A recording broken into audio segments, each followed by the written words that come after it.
अस्सलाम वालेकुम everyone. Students, आज हम सॉफ्टवेयर क्वालिटी इंजीनियरिंग के अंदर मौजूद दूसरा इंपॉर्टेंट टॉपिक पढ़ेंगे, जिसका नाम है यूनिट टेस्टिंग।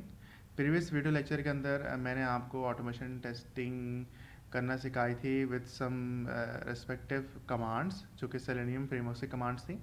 आज हम उसी को फर्दर कंटिन्यू करेंगे और हम यूनिट टेस्ट केसेस या यूनिट टेस्ट के अंदर टेस्ट केसेस कैसे क्रिएट करते हैं हम वो देखेंगे।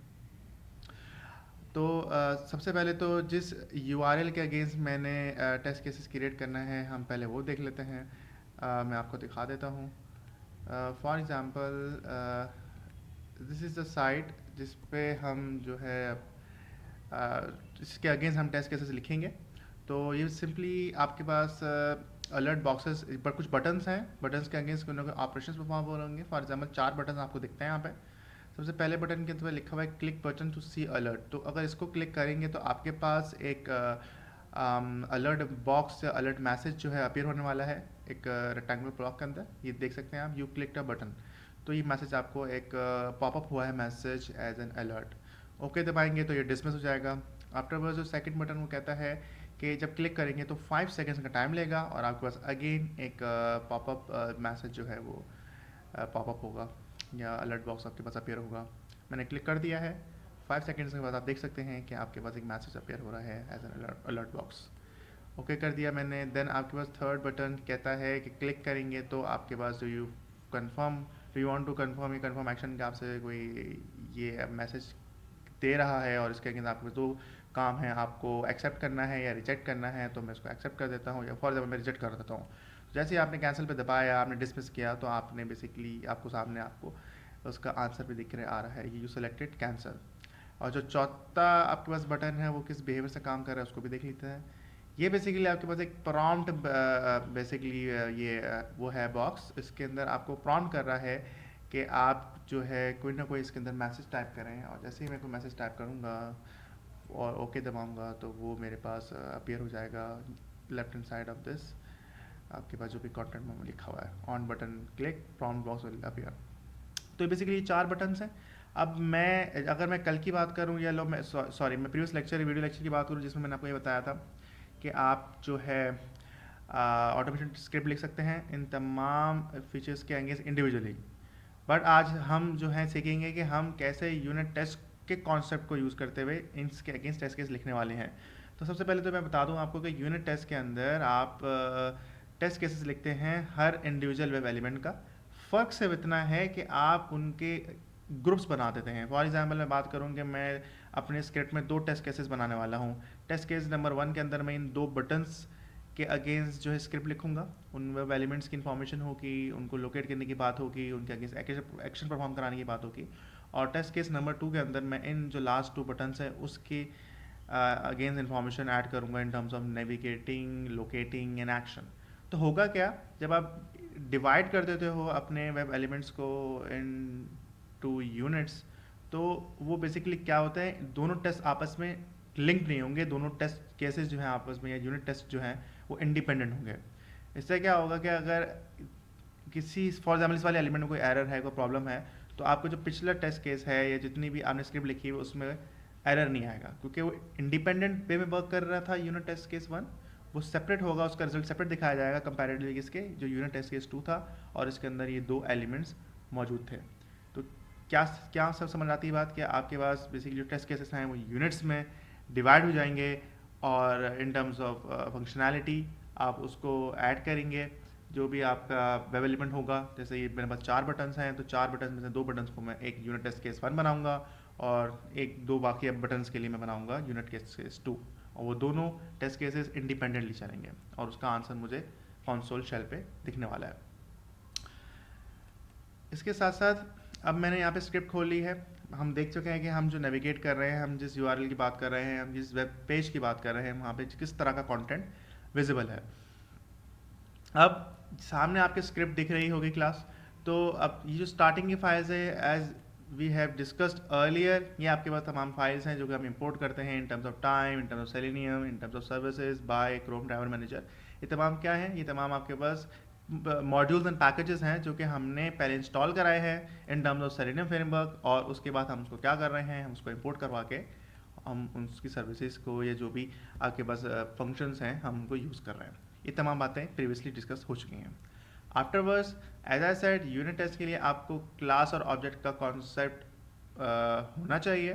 तो हम यहाँ पे बेसिकली क्या करने लगे हैं, हम एक बेसिकली यहाँ पे क्लास क्रिएट करेंगे। अब क्लास जो क्रिएट की गई है वो बाय डिफ़ॉल्ट इसी नाम से क्रिएट होगी, सेलेनियम टेस्ट, एज ये क्लास ऑलरेडी डिफाइंड है। तो आपने क्या किया, क्लास का नाम आप चेंज करके भी देखिएगा, बट इसको फिक्स रखने की वजह यह है कि इसके अंदर कुछ बिल्ट इन मैथड्स हैं। अभी मैं आगे चलते हुए बताऊंगा कि इसके अंदर आपके पास होता है स्टैटिक मेथड और होता है आपके पास क्लास मेथड। तो अगर बेसिकली आपको अगर इस तरह की चीज़ें यूज़ करनी है, क्लास मेथड यूज़ करना है, तो बाय डिफ़ॉल्ट जो क्लास की गिवन है जिस रिस्पेक्ट नेम से मौजूद है, आपने उसी क्लास को जो है यहाँ पे मेंशन करना है जिसका नाम है सेलेनियम टेस्ट। आफ्टरवर्ड्स यहाँ पे आपको कुछ पैरामीटर टाइप चीज़ दिख रही होगी। ये क्या है, ये बात कर रहा है कि आप यूनिट टेस्ट लिखने लगे हो और यूनिट टेस्ट लिख रहे हो और उसके अंदर कोई आप टेस्ट केसेस ऐड करने की बात कर रहे हो, तो ये भी एज इट इज़ यहाँ पे आने वाला है। इसमें भी आप इस पूरी लाइन के अंदर कोई अमेंडमेंट नहीं करेंगे। आफ्टरवर्ड जैसे हम उसकी बॉडी में आते हैं तो बॉडी में हमें कुछ डेफ के कीवर्ड्स देखते हैं। मतलब ये आपको पता है पाइथन के अंदर डेफ का मतलब है कि you are going to define a function. तो डेफ को अगर मैं देखूँ तो यहाँ पे मेरे पास 4 डेफ मुझे दिख रहे हैं। डेफ 1 इसका नाम सेटअप क्लास है, def 2 which is test alert नाम है उसका, डेफ 3 इसका नाम टेस्ट ब्राउज़र रखा गया है, और डेफ 4th वन जिसका नाम टेयर डाउन क्लास रखा गया। ये आपके मेथड्स हैं। अच्छा, आगे आपको as an parenthesis within parenthesis कोई ना कोई आपको पैरामीटर्स यहाँ पे दिख रहे हैं। यहाँ पे CLS लिखा हुआ है, फिर सेल्फ लिखा हुआ है सेकंड में, थर्ड मेथड में आपका फिर अगेन थर्ड सेल्फ लिखा हुआ है, और फोर्थ मेथड में अगेन CLS लिखा हुआ है। तो अगर आप गौर करें इस बात पे कि जो फर्स्ट वाले में और लास्ट वाले मेथड में CLS लिखा हुआ गया है, वहाँ पे सेल्फ नहीं लिखा गया। अब यहाँ पे कॉन्सेप्ट आएगा आपका किसका, स्टैटिक मेथड का और क्लास मेथड का। मैं आपको इसको क्लियर करता हूँ। स्टैटिक मेथड, अगर मैं पहले स्टैटिक मेथड से स्टार्ट करूँ तो ये जो आपका सेकंड फंक्शन है ये बिहेव कर रहा है एज अ स्टैटिक मेथड। इसके अंदर जो आपने सेल्फ का पैरामीटर यूज़ किया है, जब भी आप सेल्फ का parameter, self as a first parameter use करते हो अपने मेथड के साथ या वाइल डिफाइनिंग योर मेथड, इसका मतलब ये है कि आप इंस्टेंस ऑफ दैट क्लास जो है वो डिफाइन कर रहे हो, या आप कह लो कि ये इंस्टेंस मेथड है कि क्या बन गया, आपका इंस्टेंस मेथड बन गया। इंस्टेंस मेथड से क्या मुराद है कि आप उसके अंदर मौजूद जितने भी आपके पास एट्रीब्यूट्स हैं, आपके पास फंक्शंस हैं, आप उसको with in that class use कर सकते हो। तो ये क्या है, आपके पास टेस्ट अलर्ट की जो मेथड है ये आपके पास क्या है, आपके पास ये इंस्टेंस ऑफ क्लास है, दिस होल थिंग। तो ये स्टैटिक मेथड है, ठीक हो गया। तो अब सेल्फ यूज़ क्या है, तो जो वेल के प्रीवियसली आपको बताया था कि सेल्फ को हमें हर लाइन ऑफ कोड के साथ, यहाँ पे जो मेन लाइन ऑफ कोड्स हैं, जैसे आप एलिमेंट को फेच कर रहे हो with respect to IT class what, तो आप यहाँ पे जो है उसको लिखने वाले हो। तो ये क्या करेगा, ये आपका इंस्टेंस अब मेथड बन चुका है after placing self as a first parameter. अच्छा, क्लास एक और बात इसमें ऐड कर दूँ, यहाँ पे सेल्फ लगा दिया है। सेल्फ के अलावा भी आप कोई ना कोई कीवर्ड यूज़ कर सकते हो, कोई ना कोई अल्फ़ाबेट या कोई ना कोई नेम यहाँ पे यूज़ कर सकते हो, ABC वॉट। तो जो यहाँ लिखोगे वो भी आपने यहाँ पे प्लेस करना होगा। तो this is not, you are not bound कि आप सेल्फ ही लिखो, यहाँ पे आप कुछ भी लिख सकते हो एक्सेप्ट CLS नहीं आएगा। CLS के अलावा आप कुछ भी यहाँ पे कंटेंट जो है in terms of any thing लिख सकते हो, स्ट्रिंग की फॉर्म में वॉट। ये भी सिमिलर पैटर्न, पैटर्न हम देख चुके हैं। ये आपका क्लास बेसिकली आपका स्टैटिक मेथड है। सेम गोज फॉर दिस, जो थर्ड मेथड है जो डेफ के साथ लिखा गया है, ये पूरी कोडिंग भी, स्क्रिप्ट भी जो है यहाँ तक आपके पास स्टैटिक मेथड ही कहलाएगी। ये सेल्फ लिख दिया गया है यहाँ पे, इसका मतलब ये है कि ये इंस्टेंस ऑफ क्लास है, ये आपके पास इंस्टेंस मेथड है, और same goes for this as well. जैसे मैंने तमाम फंक्शनैलिटी इस मेथड के हवाले से बताई है कि एट्रीब्यूट्स, फंक्शंस, वेरिएबल्स को आप एक्सेस करने दे रहे हो, कर सकते हो विद इन दैट क्लास। उसके बाद अब हम देखते हैं कि व्हाट इज CLS। ये CLS क्यों लिखा गया है, हम देख रहे हैं यहाँ पे डेफ फंक्शन डिफाइन हो रहा है, बट सेटअप क्लास और CLS याद रहे। जैसे मैंने आपको कहा कि क्लास जो है, आपने जो क्लास के अंदर जो क्लास का नाम है और जो उसके अंदर आपने पैरामीटर पास ऑन किया है, यूनिट टेस्ट और टेस्ट केस, ये फिक्स रहेगा। सेम गोज फॉर दिस, आपने इसके अंदर मेन आपके जो मेन मेथड्स हैं जो बाय डिफॉल्ट आने ही वाले हैं, वो है with the name def space setup class. Setup class का मेथड एज इट इज आएगा, और द लास्ट मेथड जो यहाँ पे लिखा हुआ है टीयर डाउन क्लास। ये मेथड्स, दो मेथड्स ऐसे ही एज इट इज इसी नेम के साथ लिखे जाएंगे।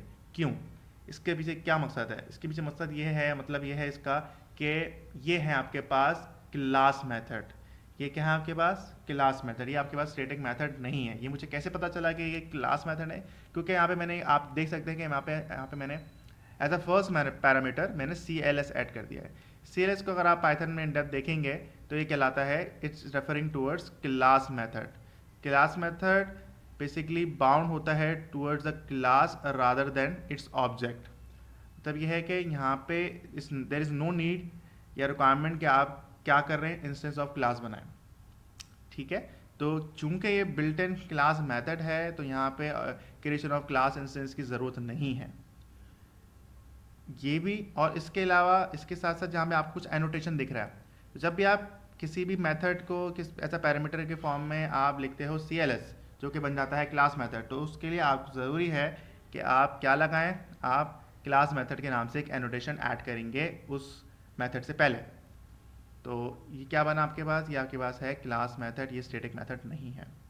Further on same goes for the last method. इससे पहले भी आप देख सकते हो कि मैंने यहाँ पे एनोटेशन ऐड किया है, और एनोटेशन ऐड करने से समझ ये भी आता है कि ये क्या है, ये this is not a static method, this is a class method, और यहाँ पे सी एल एस भी ऐड कर दिया गया है। तो c l s will remain same. तो this is the big difference और basic difference between the c l s and the self which we are using as the first parameter in while defining the function. ठीक है class? तो अब ये आपके पास जो सेकंड फंक्शन था, ये आपके पास है यूनिट टेस्ट केस। अच्छा सॉरी, मैं पहले से यहाँ से स्टार्ट करता हूँ। तो एक आपने क्लास डिफाइन कर दी थी, उसके बाद आपके पास सेटअप क्लास और आपने टीयर डाउन क्लास को ऐड करना ही करना है। मैंने आपको बेसिक डिफरेंस बता दिया है कि ये स्टैटिक है मेथड है या क्लास मेथड है, वो थ्योरी में समझा चुका हूँ। तो पहला मेथड के अंदर आप क्या ऐड करोगे? जो आपकी स्टैटिक सेटअप क्लास सॉरी जो क्लास मेथड है जिसका नाम सेटअप क्लास आपने मेथड रखा है, उसके अंदर आप क्या ऐड करते हो? उसके अंदर आप नेविगेशन की कुछ कमांड्स यहाँ पे ऐड कर रहे हो। ये लाइन आप देख सकते हो, ये क्या कमांड्स हैं? ये नेविगेशन की कमांड्स हैं। इसमें क्या कर रहे हैं आप? नेविगेट या करने की बात कर रहे हैं, आप वेबसाइट को जो एक्सेस करने की बात कर रहे हैं, उसका नाम है डेमो QA.com अलर्ट्स। ये भी मैं आपको खोल के दिखा चुका हूँ, which look like something like this. इससे पहले जो लिखी हुई लाइन, ये भी हम प्रीवियस इसमें देख चुके हैं कि आप कोई क्रोम ड्राइवर मैनेजर जो है रेस्पेक्टिव आपके ब्राउज़र का जो क्रोम ड्राइवर मैनेजर है वो इंस्टॉल कर रहे हो, और वो किसी न किसी वेरिएबल में ऐड होता है, और ये तमाम चीज़ें हम देख चुके थे। और उसी वेरिएबल को लेते हुए आप फर्दर जो है उनको उस सेलेनियम फ्रेमवर्क की जो कमांड्स उनके साथ इंटीग्रेट कर रहे हो विद दिस डॉट साइन, ये भी आपको पता है। और ये जो यहाँ पे कमांड लिखी हुई है, ये जो एज अ स्क्रिप्ट के फॉर्म में लिखी हुई है, ये क्या है आपके पास? अगर जब आपकी स्क्रिप्ट एग्जीक्यूट होती है तो आपके पास पार्शल ब्राउज़र जो है वो विंडो जो है वो ओपन होती है, तो आप मैक्सिमाइज करना चाहते हो तो you can add this line जो कि है मैक्सिमाइज विंडो का method. After word setup class के अंदर यही तमाम चीज़ें आने वाली हैं। उसके बाद अगर मैं डायरेक्टली नीचे चले जाऊँ, जो कि टीयर डाउन क्लास है, टीयर डाउन क्लास के अंदर आप बात करते हो कि अगर आपने जितने भी ब्राउजर्स टैब्स हैं उनको आपने क्लोज करना है, तो आप ड्राइवर डॉट क्लोज यूज़ करोगे along with close all web page. तो क्या यूज़ होने वाला है? ड्राइवर डॉट क्विट का मैथड। तो यहाँ पे टीयर डाउन क्लास के जो बिल्ट इन मैथड आप जो मैथड आपने यूज़ किया है क्लास मैथड, वहाँ पे आप दो मैथड्स को यूज़ कर रहे हो बिल्ट इन, जो कि सेलेनियम फ्रेमवर्क आपको प्रोवाइड करता है, जो कि है क्लोज और क्विट का मैथड। अब बात होती है मेन आपके वेब एलिमेंट्स जिसके अगेंस्ट आप कह रहे हो कि आप टेस्ट केसेस बना रहे हो, या उन टेस्ट केसेस को आपने किसी यूनिट्स की फॉर्म में रखा है। तो ये है आपका टेस्ट केस नंबर 1 जिसका नाम है टेस्ट अलर्ट, और ये है आपका टेस्ट केस नंबर 2 जिसका नाम है टेस्ट ब्राउज़र। ये दोनों क्या हैं? ये दोनों स्टैटिक मेथड है। टेस्ट केस नंबर 1 के अंदर मैंने यूनिट टेस्ट के नंबर 1 के अंदर मैंने दो यहाँ पे वेब एलिमेंट्स को एज अ स्क्रिप्ट की फॉर्म में कोड किया है। जैसे आपको मैंने बताया था कि वहाँ पे 4 बटन्स थे, तो मैंने कहा था कि शुरू के 2 बटन्स को मैं एक यूनिट टेस्ट के अंदर रखने वाला हूँ, जिसका नाम मैंने दिया है टेस्ट अलर्ट।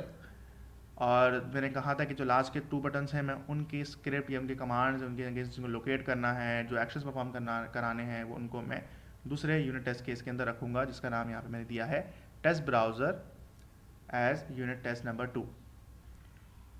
तो वही तमाम चीज़ें कि जैसे हम जिस तरीके से आपको ने बताया था प्रीवियस लेक्चर के अंदर कि हम कैसे लोकेट करते हैं एलिमेंट्स को, हम क्या कर रहे होते हैं, हम एलिमेंट की तरफ जाते हैं, यहाँ पे राइट क्लिक करते हैं, हम इंस्पेक्ट करते हैं, और इंस्पेक्ट करने के बाद हमारे पास कुछ HTML के हवाले से HTML का कोड आपको विजिबल हो जाता है।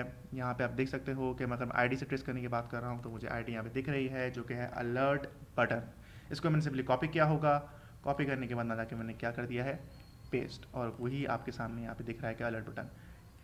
तो ये line is the combination of what, ये लाइन कॉम्बिनेशन थी आपके पास लोकेटिंग की और अलॉन्ग विथ कौन सी कमांड, एक्शन की। तो मैं क्या इसको लोकेट कर रहा हूँ, एलिमेंट को लोकेट कर रहा हूँ विद रिस्पेक्ट टू इस आईडी, और उसमें कौन सा एक्शन परफॉर्म करा रहा हूँ, क्लिक का एक्शन में परफॉर्म करा रहा हूँ। आफ्टरवर्ड्स मैंने यहाँ पे जो एक टाइमर यहाँ पे सेट किया है कि ये ऑप्शन के बाद वो 5 सेकंड्स के लिए वेट करे, देन वो फर्दर सेकंड कमांड की तरफ अप्रोच करे। सेकंड कमांड में क्या लिखा हुआ है, स्विच टू अलर्ट एक्सेप्ट। अब यहाँ पे हम नया मेथड देख रहे हैं, ये switch to alert. Switch to alert is somehow locator ही है, क्या बात कर रहा है, हम इसको स्विच करवा रहे हैं टूवर्ड्स द अलर्ट बॉक्स जो कि हमारे पास अपीयर हुआ था आफ्टर क्लिकिंग एनी बटन, जो कि आपके पास अलर्ट बॉक्सेस जो है अपीयर हो रहे हैं। फॉर एग्जाम्पल इस पर मैं क्लिक करता हूँ, क्लिक करने के बाद ही जो आपको विंडो या मैसेज अपीयर हो रहा है ये आपके पास अलर्ट मैसेज होता है, अलर्ट बॉक्स के फॉर्म में आपको मैसेज दिख रहा है। तो इस तक पहुँचने के लिए और इस बेसिकली जो मैंने स्विच टू अलर्ट लिखा हुआ है उस तक पहुँचने के बाद मैं चाह रहा हूँ कि अब उसको डिसमिस किया जाए इन टर्म्स ऑफ ओके, उनको एक्सेप्ट किया जाए वट एवर। तो मैं अगर ओके करूँगा तो this is performing something like मैंने उसको क्या किया, उस सेशन को मैंने अबॉर्ट कर दिया है। तो ये काम करने के लिए आपने क्या लिखना है, आपको अगर ओके तक पहुंचना है, ओके को एक्सेप्ट करना है, उसको डिसअपियर करवाना है उस मैसेज बॉक्स को या अलर्ट बॉक्स को, तो you have to write this command, इसका नाम है switch to alert. Switch to alert, alert box पे स्विच कर जाओ और क्या करो, क्या एक्शन परफॉर्म करो, एक्सेप्ट। एक्सेप्ट मतलब यहाँ पे ओके कर रहा हूँ मैं, ठीक है। तो दिस इज़ हाउ हमने यहाँ पे बटन नंबर 1 का जो है हमने कोड ये फॉर्म में यहाँ पे हमने तमाम कमांड्स के फॉर्म में लिख दी है। यहाँ पे मैंने यहाँ पे स्पेस देने के बाद आपको समझाने के लिए यहाँ पे स्पेस दी हुई है कि अब जो स्टार्ट हो रही है यहाँ पे स्क्रिप्ट वो है बटन नंबर 2 की। अगेन वही काम, हमने उस पर्टिकुलर एलिमेंट को ट्रेस किया होगा किसी रिस्पेक्टिव आईडी से जिसका नाम है टाइमर अलर्ट बटन या टाइमर अलर्ट बटन वॉटएवर। उस पर हम एक्शन परफॉर्म करा रहे हैं, क्लिक का 15 सेकंड वेट करने वाला है वो, उसके बाद वही अगेन स्विच टू अलर्ट, क्या करो, एक्सेप्ट करो करके दिखा देते हैं आपको। अगर आप इस पर क्लिक करोगे तो 5 सेकंड्स बाद आपके पास एक अलर्ट बॉक्स अपीयर होगा और this alert appeared after 5 seconds, और अकर होने के बाद ये 15 सेकंड्स तक का मैंने टाइम दिया है, टाइमर है, वेट कर रहा है। ओके दबेगा आप यहाँ पे, ओके दबाया तो बेसिकली क्या होगा, डिसेबल हो जाएगा। तो अभी तो मैं मैनुअली करके दिखा रहा था, जब ये स्क्रिप्ट रन होगी तो ऑब्वियसली बात है 50 सेकंड का वेट आएगा और स्विच टू अलर्ट की मदद से हम उसको ओके कर देंगे और उस सेशन को जो है अबॉर्ट कर देंगे उस अलर्ट बॉक्स वाले को। तो ये बेसिकली दो स्टार्टिंग के बटन्स की फंक्शनैलिटी को मैंने रखा है अपने यूनिट टेस्ट नंबर 1 में, जिसका नाम मैंने दिया है टेस्ट अलर्ट। इसके बाद जो बकिया दो बटन से सेम आपने जो है उनको ट्रेस किया है, लोकेट किया है, आईडी से कंफर्म बटन उसकी आईडी थी, क्लिक करवाया और वही इसको डिसमिस कराया होगा स्विच टू अलर्ट। अब ये डिसमिस आप देख रहे हैं, पहले था accept, accept is for okay, this is for cancel. अगर आपके पास ओके के साथ कैंसिल का ऑप्शन भी आता है तो कैंसिल पे दबाते हो तो you have to means in script it means dismiss command, dismiss function you have to use. तो ये काम। उसके बाद आप देख सकते हैं, क्योंकि प्रीवियस वीडियो लेक्चर में हमने बताया था आपको, पढ़ाया था मैंने आपको कि आप कि अगर नॉर्मल सेलेनियम फ्रेमवर्क से कमांड्स नहीं एग्जीक्यूट होती हैं in terms of locating any web element, तो आप क्या यूज़ करते हो, आप किस चीज़ का सहारा लेते हो, आप यूज़ करते हो एक बिल्ट इन मैथड जिसका नाम है एग्जीक्यूट स्क्रिप्ट। ये है आपके पास जावास्क्रिप्ट का मैथड जो कि क्या करेगा, आपको आपकी जो भी वेब एलिमेंट है जो इजीली लोकेट नहीं हो रही हैं उनको वो प्रॉपर वे में लोकेट करके देगा with respect to like any argument, और उस पर क्या एक्शन परफॉर्म कराना है वो आप यहाँ पे बता दोगे। यही काम किया है मैंने लास्ट वाले बटन के लिए, क्योंकि लास्ट बटन जो है इजीली ट्रेसेबल नहीं था तो यहाँ पे मैंने वही इसकी जो है आईडी मैंने पिक की है। और थोड़ा कॉम्प्लिकेटेड इसलिए भी था कि इसमें अगर आप क्लिक करते हो तो यहाँ पे आपके पास एक प्रॉम्प्ट आपको करता है कि आप मैसेज पे ऐड कराओ और उसको ओके या डिसमिस करो। तो ये भी प्रॉब्लम थी कि ये थोड़ा सा इन डेप्थ इसकी जो है फंक्शनैलिटी थी जिसको ट्रेस करना मुश्किल हो गया था, उसको कंप्लीट करना ट्रांजैक्शन को मुश्किल हो गया था, जिसकी वजह से मैंने यहाँ पे जावास्क्रिप्ट की जो मेथड है उसकी हेल्प ली है। आफ्टरवर्ड्स ये काम करा दिया, वही सिंपल वे में फिर बता देता हूँ कि आईडी ली, आपने आईडी लिख दी है और तमाम लाइन को जो नॉर्मल वे में होती थी उसको आप एक वेरिएबल में इसको असाइन करो जिसका नाम है प्रॉम्प्ट। प्रॉम्प्ट में असाइन करने के बाद आपने एग्जीक्यूट स्क्रिप्ट की जो आपका जावास्क्रिप्ट की जो मेथड है उसको यूज़ किया है, वहाँ पे एज एन आर्ग्यूमेंट आप देते हो प्रॉम्प्ट। सेल्फ देखें यहाँ पे दे रहे हैं, सेल्फ क्यों दे रहे हैं, क्योंकि ये आपने एज अ फर्स्ट पैरामीटर दिया है जो कि इसको बना रहा है, इस फंक्शन को बना रहा है स्टैटिक मेथड। आफ्टरवर्ड्स ये इससे पहले आपको दिख रहा है कि आर्गुमेंट जीरो डॉट क्लिक, मैंने प्रीवियस लेक्चर में बताया था कि जावास्क्रिप्ट के अंदर आपने अगर उनके जो आर्गुमेंट्स हैं वो वन बाय वन अपने प्रिंट करवाने हैं तो यू यूज़ आर्गुमेंट जीरो वाला मेथड।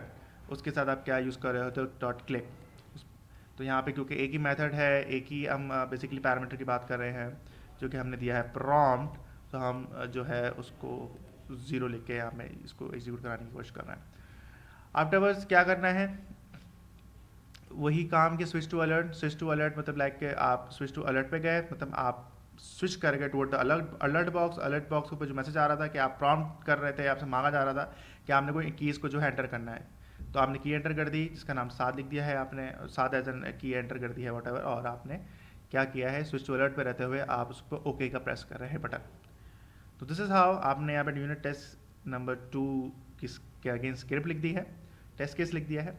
और क्या फ़ायदा हुआ, इसका आउटकम आपको एंड पे दिखेगा कि यहाँ पे जैसे मैंने यहाँ पे एग्जीक्यूट किया हुआ, तो आप यहाँ पे देख सकते हो कि दोनों यूनिट टेस्ट इंडिपेंडेंट वर्क करेंगे। यूनिट टेस्ट 1 के अंदर जो कि टेस्ट अलर्ट के नाम से था, उसके अगेंस्ट अगर कोई एरर आता है तो यहाँ पे आपको मेंशन क्लियरली कर देगा कि भाई दिस इज़ नॉट वर्किंग, यहाँ पे क्रॉस आ जाएगा, और अगर सही चल रहा है तो हमें टिक आ जाएगा। और सेकंड अगर मैं देखूँ यूनिट टेस्ट के अंदर, तो ये रहा टेस्ट ब्राउजर, यहाँ देखें अलग से टिक किया हुआ है कि ये अलग है, this is separate unit test, इसके अगेंस्ट डिफरेंट टेस्ट केसेस होंगे वेब एलिमेंट के हवाले से।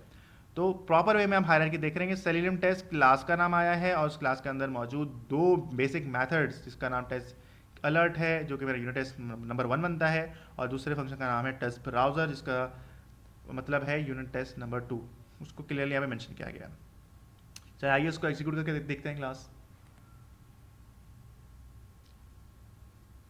ये एग्जीक्यूट हो चुका है और ये लोड हो रहा है, इंस्टेंशिएटिंग टेस्ट कर रहा है आपका। देखें Chrome is being controlled by automated test browser, इसको वो मैक्सिमाइज करेगा क्योंकि हमने कमांड डाली हुई है मैक्सिमाइज विंडो की।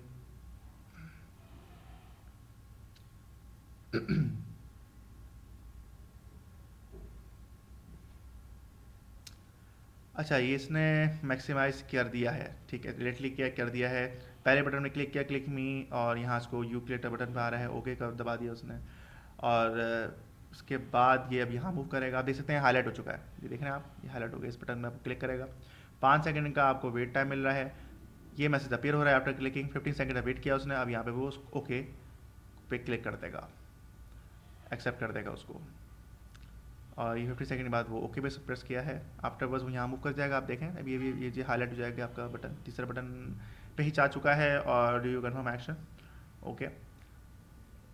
तो जब ओके कर रहे हैं तो ये बेसिकली यहाँ पे लेके आ रहा है यू सेलेक्टेड कैंसल, ये मैंने यहाँ पे डिसमिस की कमांड ऐड की थी। एंड द लास्ट वन जो कि था आपका प्रॉम्प्ट बॉक्स, प्रॉम्प्ट कर रहा था आपको, जो कि आपको मैसेज अपीयर करो तो यहाँ पे मैसेज लिख देंगे आप कोई भी, और उसको वो लोकेट करने के बाद अबाउट कर देगा। अभी थोड़ा सा मैं यहाँ पे बेसिकली यहाँ पे विजिबल नहीं है, बेसिकली ये जो काम था वो बेसिकली इस वाली विंडो पे हो रहा है, और लाइक ऑप्शन मौजूद था, वो अपने हिसाब से उसको उसने इतना मैक्सिमाइज कर लिया था कि वो विजिबल नहीं था। देखिए आप यहाँ पे देख सकते हैं कि टेस्ट केसेस जो हैं 2 बनाए थे, वो दोनों क्या हुए हैं, सक्सेसफुली पास हुए हैं, सक्सेसफुली एग्जीक्यूट हुए हैं। मैं यहाँ पे ट्राई करता हूँ कि अगर मैं यहाँ पे कोई एरर दे दूँ, फॉर इंस्टेंस एरर तो नहीं कहूँगा मैं, अगर कोई प्रॉब्लम इनकेस आ जाती है इन फ्यूचर, मैं अभी नहीं दे रहा क्योंकि मुझे अंदाजा है कि ये पूरा एग्जीक्यूट नहीं हो पाएगा, तो क्या होगा, यहाँ एक टेस्ट केस चल रहा होगा, एक टेस्ट केस अबाउट कर जाएगा कि कोई इशू है, कोई प्रॉब्लम है, एंड सो ऑन। मैं करके देखता हूँ यहाँ पे, देखिए क्लास, मैंने टेस्ट केस नंबर 2 के अंदर कोई ना कोई जो है कमांड में जो है इसमें मैनिपुलेशन कर दी है। आप देख सकते हैं कि अब ये नॉर्मल में वेव कर रहा है, टेस्ट केस चल रहा है, टेस्ट केस नंबर 1 भी चलेगा, टेस्ट केस नंबर 1 के अगेंस्ट जो 2 आपके पास unit test cases, sorry unit test case number 1 के अंदर जो आपके पास वेब एलिमेंट के अगेंस्ट जो टेस्ट केसेस लिखे थे वो पहले एग्जीक्यूट हो गए, बटन 1 बटन 2 को एग्जीक्यूट करेगा वो।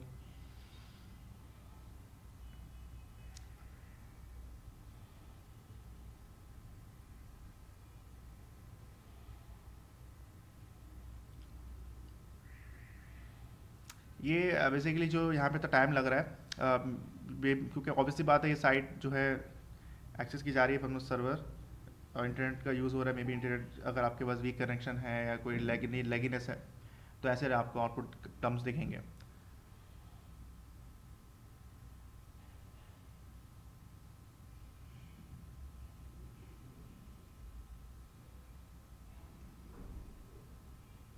लोडिंग टाइम ज़्यादा लग रहा है because of the poor internet connection, या सिग्नल मेरे कम आ रहे होंगे इस तरफ अभी।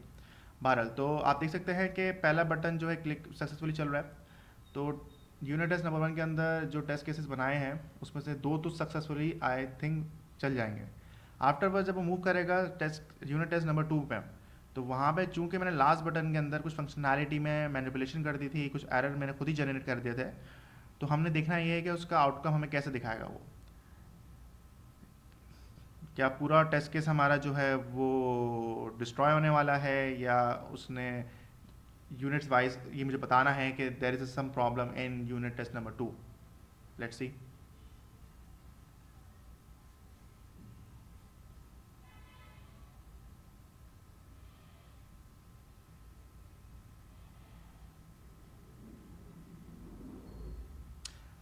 सो स्टूडेंट्स, आप यहाँ पे क्लियरली देख सकते हैं मैंने कुछ मैनिपुलेशन की थी इन यूनिट टेस्ट नंबर 2, जो कि आप देख सकते हैं यहाँ पे कर्सर अपीयर भी हो रहा है। तो टेस्ट केस नंबर 1 का नाम क्या रखा था मैंने class? Test alert. Unit test number 1 का नाम रखा था टेस्ट अलर्ट, और दूसरे यूनिट टेस्ट नंबर का नाम रखा था टेस्ट ब्राउज़र। टेस्ट अलर्ट अगर यहाँ ट्रेस करें, जो कि आपके पास लेफ्ट हैंड साइड पे बॉटम पे आपको दिख रहा है कि यहाँ पे आपको कोई ग्रीन टिक दिख रहा है टेस्ट अलर्ट पे, इट मीन्स कि यूनिट टेस्ट नंबर 1 के अंदर मौजूद जितनी वेब एलिमेंट्स है, जितनी भी टेस्ट केसेस के मैंने बनाए थे उन पर्टिकुलर वेब एलिमेंट्स को, वो एग्जीक्यूट हो चुके हैं, क्लियरली उसका जवाब ओके में आया है।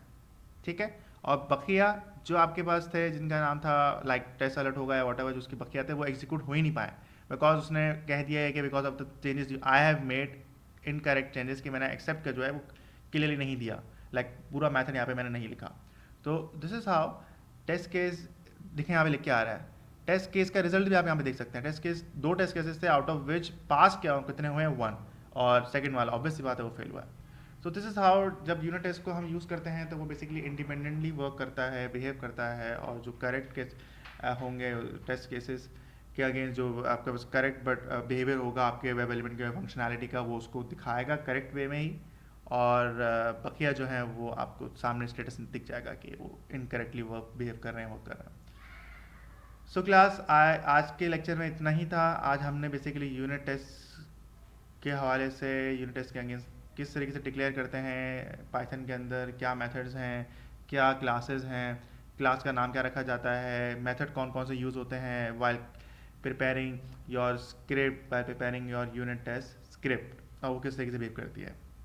तो तमाम चीज़ें हमने सीख ली हैं। इंशाल्लाह नेक्स्ट क्लास में, नेक्स्ट वीडियो लेक्चर के अंदर मैं आपको पेज ऑब्जेक्ट मॉडल के हवाले से इन डेप्थ नॉलेज देने वाला हूँ। तो जो स्टूडेंट्स, जो व्यूवर्स न्यू हैं, मैं उनसे रिक्वेस्ट करूँगा कि kindly subscribe my channel, YouTube channel, ताकि मैं इंशाल्लाह इन फ्यूचर में मैं और वीडियोस बना सकूँ आप लोग के लिए, and so on. Thank you so much. अल्लाह हाफ़िज़।